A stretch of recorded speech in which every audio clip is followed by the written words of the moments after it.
आज हम देखेंगे 3 साबिक वज़ीर आज़म के साथ 3 मुख्तलिफ अदालतों में होने वाले सलूक की 3 मुख्तलिफ कहानियां। नाज़रीन, पहली कहानी साबिक वज़ीर आज़म नवाज शरीफ की है, जिनकी अल अज़ीज़िया रेफरेंस में 7 साल सजा को इस्लामाबाद हाई कोर्ट के 2 रुकनी बेंच ने सिर्फ 7 मिनट फैसला महफूज रखने के बाद कलअदम करार दे दिया। साबिक वज़ीर आज़म नवाज शरीफ फ्लैगशिप रेफरेंस और एवनफील्ड रेफरेंस के बाद अल अज़ीज़िया रेफरेंस से भी बरी हो गए। 28 जुलाई 2017 को पैनामा केस में सुप्रीम कोर्ट की जानिब से ताहयात नाअहल करार दिए जाने के बाद साबिक वज़ीर आज़म नवाज शरीफ के खिलाफ नैब ने सितंबर 2017 में 3 मुख्तलिफ रेफरेंसेस दायर किए। एहतसाब अदालत ने इन तीनों रेफरेंसेस को सुनने के बाद दिसंबर 2018 में साबिक वज़ीर आज़म को फ्लैगशिप रेफरेंस में बरी कर दिया था, जबकि एवनफील्ड रेफरेंस में 10 साल और अल अज़ीज़िया रेफरेंस में 7 साल कैद की सजा सुनाई थी। साबिक वज़ीर आज़म नवाज शरीफ कुछ अरसा जेल में रहने के बाद 19 नवंबर 2019 को इलाज की गर्ज से लंदन रवाना हो गए। एहतसाब अदालत नंबर 1 और 2 में नवाज शरीफ पर बनने वाले तीनों रेफरेंसेस की 24 दिसंबर 2018 तक मजमूई तौर पर 183 समातें हुई। नवाज शरीफ 134 बार पेश हुए।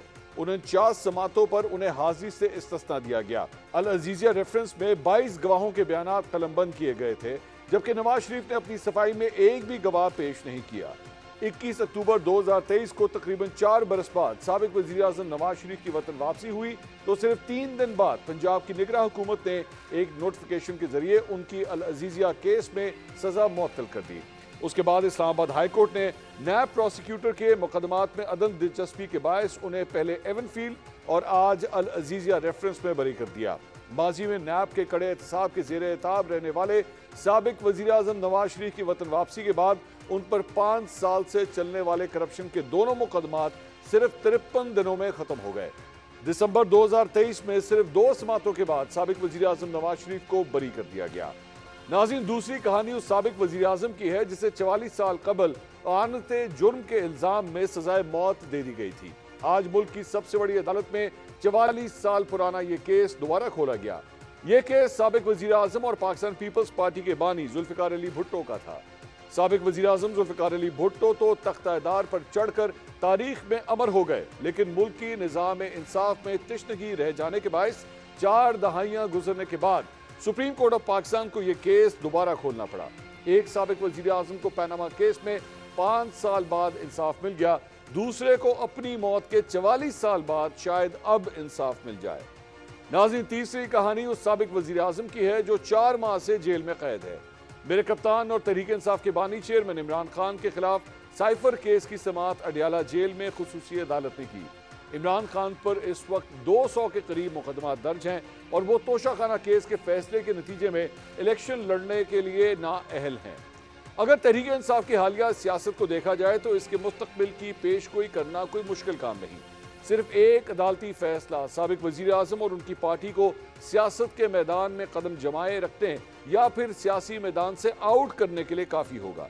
जिस तरह पहली 2 कहानियों में वक्त का पहिया उल्टा घूमा, मुल्की अदालतों की तारीख के पेश नज़र यह भी कहा जा सकता है कि चंद साल बाद ऐसा वक्त भी आ सकता है कि वक्त का पहिया एक बार फिर उल्टा घूमे और अडियाला जेल का कैदी तमाम मुकदमात से बरी होकर ऐवान इक़्तिदार पर दोबारा नजरें जमाए बैठा हो। नाज़रीन, एक साबिक वज़ीर आज़म को जिंदगी में ही इंसाफ मिल गया, दूसरे को मरने के बाद इंसाफ फराहम करने के लिए केस दोबारा खोला गया है। तीसरा साबिक वज़ीर आज़म इंसाफ का मुंतज़िर है। इन तीनों वज़ीर आज़म के साथ जुड़ी अदालती कहानियों पर हम 6 सवाल पूछते हैं। सवाल नंबर 1, साबिक वज़ीर आज़म नवाज शरीफ पर बने 3 करप्शन रेफरेंसेस खारिज हो गए हैं। अब इस वक्त नवाज शरीफ ताहयात नाअहल तो हैं, लेकिन वो किस जुर्म में ताहयात नाअहल हैं? सवाल नंबर 2, 5 साल कबल नैब साबिक वज़ीर आज़म नवाज शरीफ के खिलाफ सबूतों के 10 वॉल्यूम निकाल कर ला रहा था। अचानक 5 साल बाद ऐसा क्या हुआ कि नैब अपने ही लगाए हुए तमाम इल्जामात से पीछे हट गया? क्या इससे नैब पर सियासी इंजीनियरिंग के इल्जामात को तक़वियत नहीं मिलती? सवाल नंबर 3, नवाज शरीफ पर फ्लैगशिप रेफरेंस, एवनफील्ड रेफरेंस और अल अज़ीज़िया सील मिल्स रेफरेंस तो एक एक करके खारिज हो गए, लेकिन गुज़िश्ता 6 साल में उनका जो मीडिया ट्रायल हुआ उसका अजाला कैसे होगा?